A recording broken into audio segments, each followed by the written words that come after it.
I'm wiping out a brown glaze on a grey canvas, which is the kind of thing Rembrandt would have used for a quick sketch.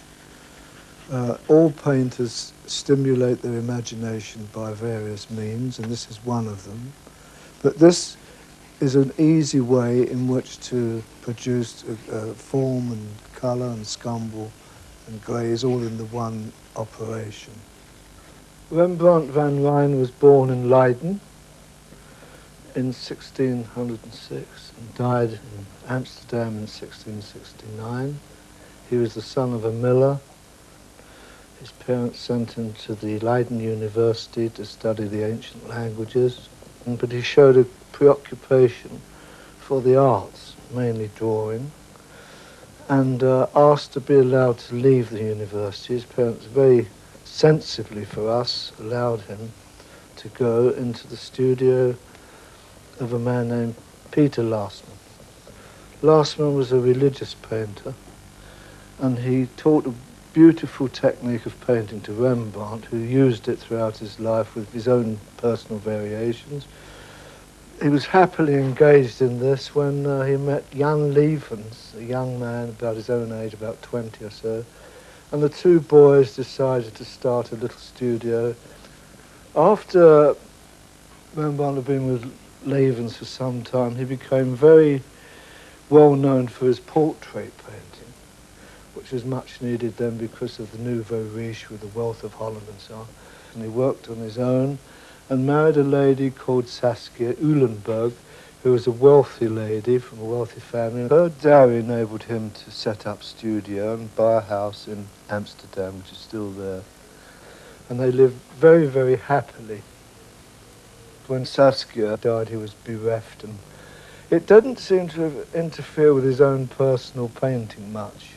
He never really stopped his work. This was his main love in life, and he just painted come what may and so on. And then into his life came another lady, and that's a rather sad business. She was a bit round the bend and ended up in a court case and all that. We'll skip that bit, because after this finished, he then lived what is euphemistically termed in sin with a rather unattractive and yet very charming peasant girl whose name was Heidreka Stoffels, and she became not only his mistress but his helpmate. And so the old boy carried on into a wonderful old age filled with potentiality until he received a commission. And he had this commission from the Guild of Amsterdam, and it was called Captain Koch and his watch. It's a day painting. We call it the night watch now. Actually, it's a 12 o'clock noonday painting. Each paid their own amount of 500 livres or something per head, and expect to have their faces shown equally to the bloke next to them. Instead of this, he created what is, in my opinion, one of the greatest masterpieces the world has known in painting. But it wasn't wanted because they hadn't the intelligence and perception to realise they were faced with a genius. And so, because of this, and this is the tragedy of life, he soon became hard up, and indeed his debts increased because he's a very generous man and gave much. And his work in this time changed from the classicist to the Baroque, and his colour and technique, of course, became extremely personal. And he's, without doubt, practically, he's the most humanistic, certainly the greatest painter, in my opinion, in the world, although most people place Titian there. There were two portraits of Rembrandt and Titus, his son, and they had a lovely relationship. For this purpose of showing his technique, I'm combining a portrait of Titus and Rembrandt together on one canvas in one of his many techniques. This is a medium canvas that has been sized, whited with gesso and a coat of red bole. Rembrandt used this extensively for his work, as the warmth was produced from inner and not outer, and then he would make this cold and then warm again. We always associate Rembrandt with the friendly colours of white, yellow, red, brown, etc. In point of fact, his habit was to work from the warm to the medium to the cold to the warm right up. I've made a little indication here in chalk. Now I've finished this off. I've decided to paint Rembrandt at the age of about 51 and his son Titus at the age of about 16 in order to unite the father and son in a friendly kind of painting. He would indicate with a few marks the composition, probably make a few sketches beforehand, and in the relationship between father and son, he would probably do himself, as Titus obviously saw him 10,000 times, drawing. So I'm making drawing. He's using a quill pen, little stand. I pinched this stand from a Rembrandt. It's not very original, but... And his son, who had this wonderful relationship between the father and son. Titus actually did a little painting and drawing himself, inevitably, being in his father's house and studio for so many years.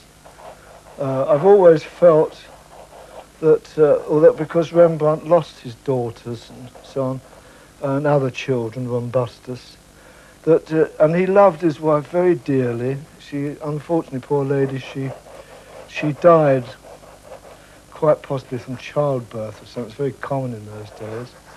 So we have, broadly speaking, a linear composition I've made very quickly. Then with his usual penchant for light and shade, he would use tempera on this. I won't trouble to fix this and make a very quick sketch. I've got tempera colours here. He would have used a similar half tempera, half oil paint in order to achieve a quick drying effect. Now, at this time in the history of art, chiaroscuro, means light and shade, Italian word, stemmed across, it streamed like a great light across the whole of Europe from Italy, from the hands of Michelangelo Caravaggio, who was a forerunner of the Dutch school of this period, Ter Broeken, many Dutch painters, Honthurst of the Night. I could name many of the painters who were influenced by this incredible preoccupation with the action of light upon the human form. Now the little boy, I put a candle in here, it's a bit corny, but still they did it. A little candle to illuminate, and he would strike light up, making this like a sun bursting through. Well, now he would make a kind of quite a bold statement like this. I must go back to see what's happened. It's dreadful, but anyway. And then balance the force of light, hand the folds of a dress. He would use a mirror for this, or perhaps his old friend, the man in the golden helmet, would creep in and act as model. He was a model, in fact, famous model. In many paintings by him, he would probably wear Rembrandt's clothes, and the governor would make a few sketches.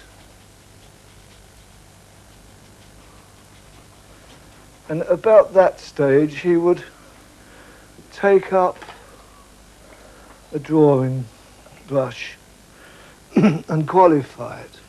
I won't spend much time on this because I've prepared a little more finished sketch, but then he would outline the eyes, nose, etc. and so forth like this, knowing in his mind, from his vast knowledge, where to put the accents and so forth.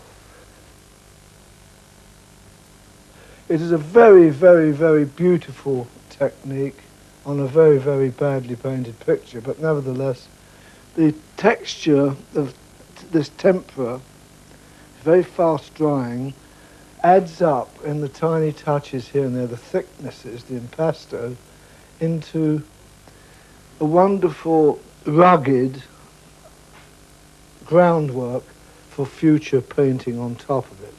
What I'm trying to establish, excuse me, is the misnomer about Rembrandt's work. He did not ever paint hot initially. All his wonderful colours came from the fact that he painted virtually in black and white. This is completely grey. It's grey and premature. After this would be established, because he'd worked much more slowly than this, but building up his form in thicknesses and thins, the way of the old masters, but in an incredibly cool range of tone. It's just to give an idea of the chiaroscuro technique of Rembrandt, and a very good move in paintings of this kind is to, technically, it's a technical thing, it makes the painting last longer, is to very gently kiss every area, every part of the picture, so that the light and the paint are spread through.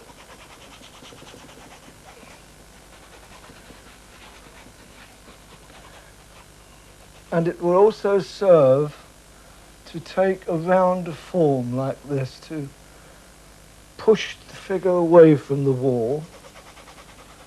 You get this in Vermeer, who's one of the greatest wall painters in the world. And of course Rembrandt would be aware of all the tricks of the trade, incredible craftsman.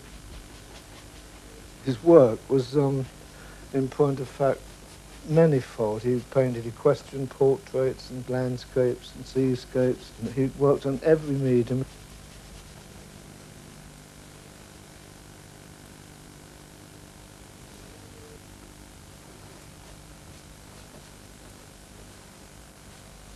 What I'm doing now is putting the substructure for subsequent work.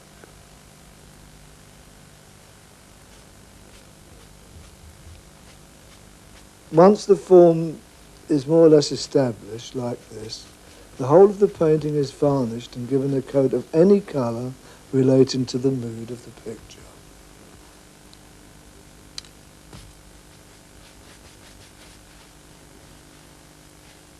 This is a green glaze which gives unity and coolness to the painting. It's a different way of making grisaille. Instead of mixing 3 tones, this is a quicker way of calming the picture down.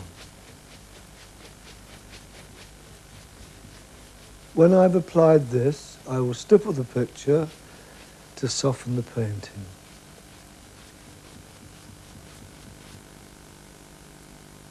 This painting has had time to dry, about 12 hours or so, but I've given this a little coat of varnish so that the paint will adhere to it, not in excess, and I've laid a very quick tempera palette to pick out a few salient features to help establish colour. We go on to colour now. This will be very bright and will be glazed after with oils.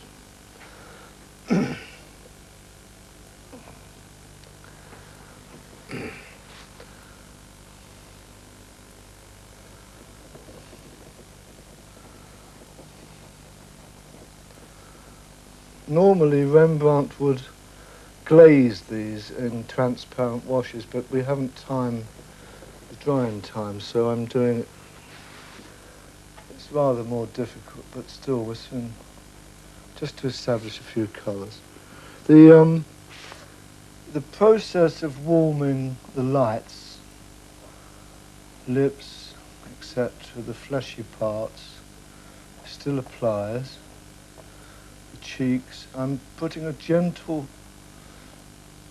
whisper of this very fast drying paint. It's the fastest drying paint there is over this. And the same applies to the wonderful hand of Rembrandt. I'm not saying the painting's wonderful, but certainly his hands were wonderful in what they made for us all to enjoy. I won't bother to lower the easel, it's back-breaking. I'll end up like Quasimodo, but it doesn't matter. We go on like this, introducing a little red here and there. I'm going to change the tone.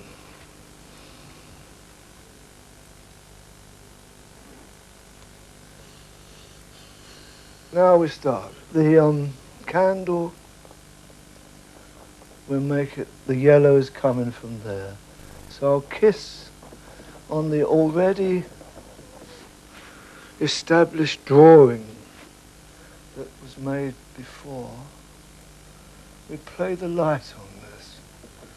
I told you, I think, that Caravaggio shed a light across Europe with his rediscovery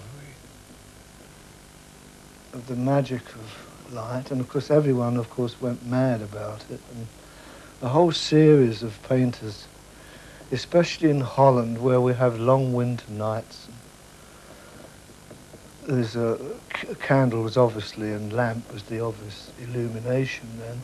And of course everyone knows that candlelight is the most flattering of all lights. This is why they have them in restaurants when the food's a bit, off. It became a kind of fashion to such an extent, I think, yes, I'm sure, Gerard Honthorst was actually named Gerard of the Night, because realizing the incredible effects one could obtain from physically having models with light, that he became obsessed practically and painted little else but night scenes. Of course, we know that Gainsborough had 500 candles in a chandelier to paint the ladies because it cast a beautiful light upon their faces, which were often pockmarked from disease, incidentally. I'm now going to glaze the background and the odd bits in here with a warm glaze to give it a bit of unity and richness. I'm using a relatively thick glazing medium. This is to give the whole thing a kind of Vigenay edging. Of course, the 18th century painters used the oval a lot. Here and there in Dutch painting you'll find ovals also. The reason for this is, paradoxically, we look out of ovals and not squares. Our eyes are oval-shaped, should be anyway. I'm doing this rather crude stippling in order to create the form of faces, blending the paint.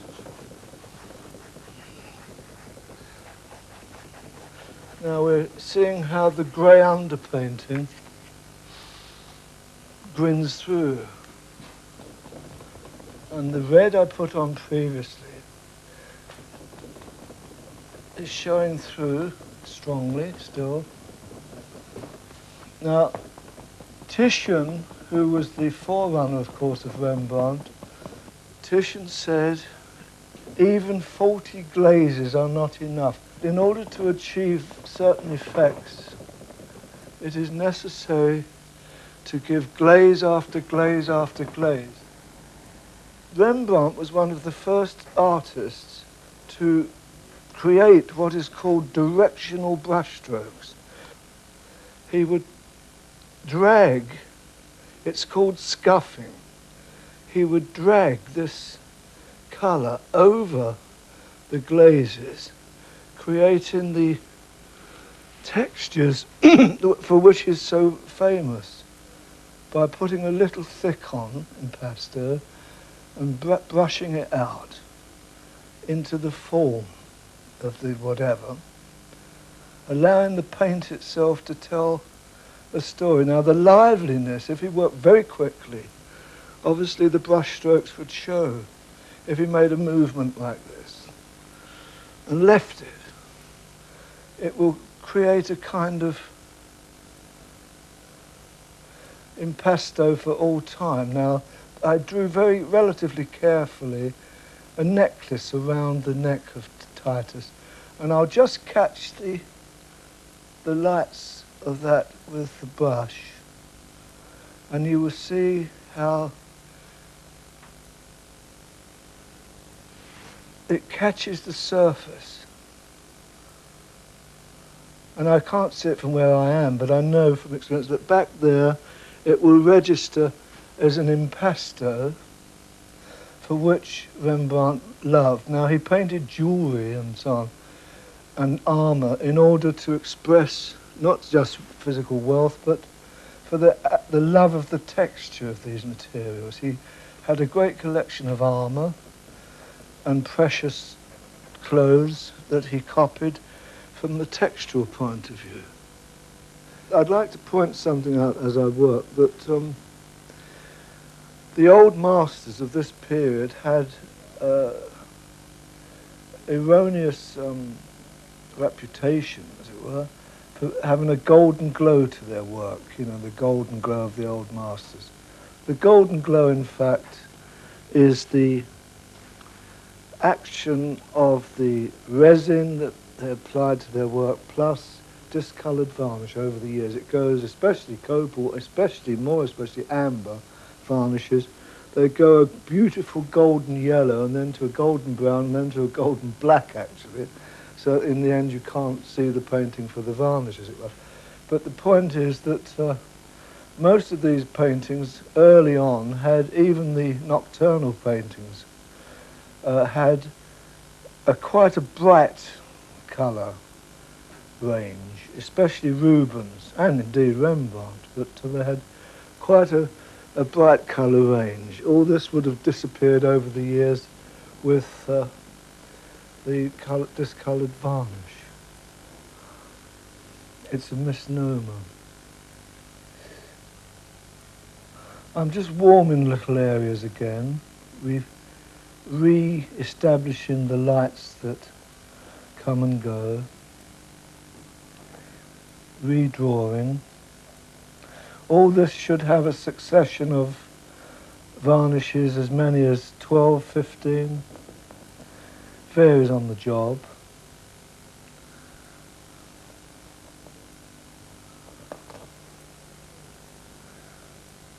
And then a very gentle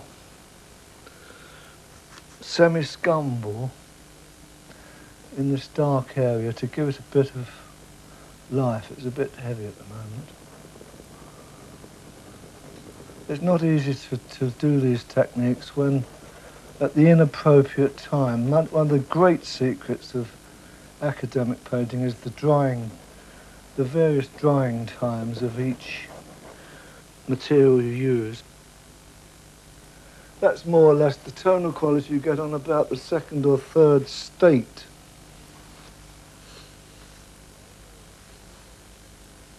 This would have to be thoroughly dried in several weeks, and have one thick coat of intermediate varnish, and then be glazed, scumbled until the ultimate. I mean, you could go on for 7 or 8 stages from here on.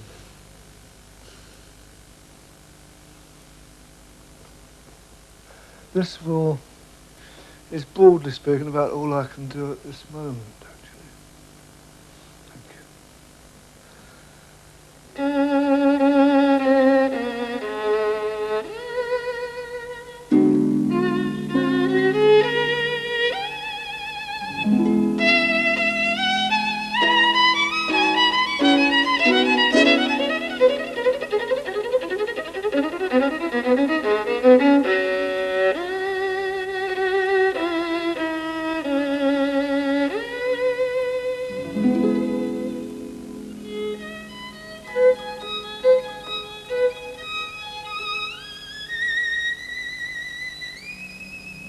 you.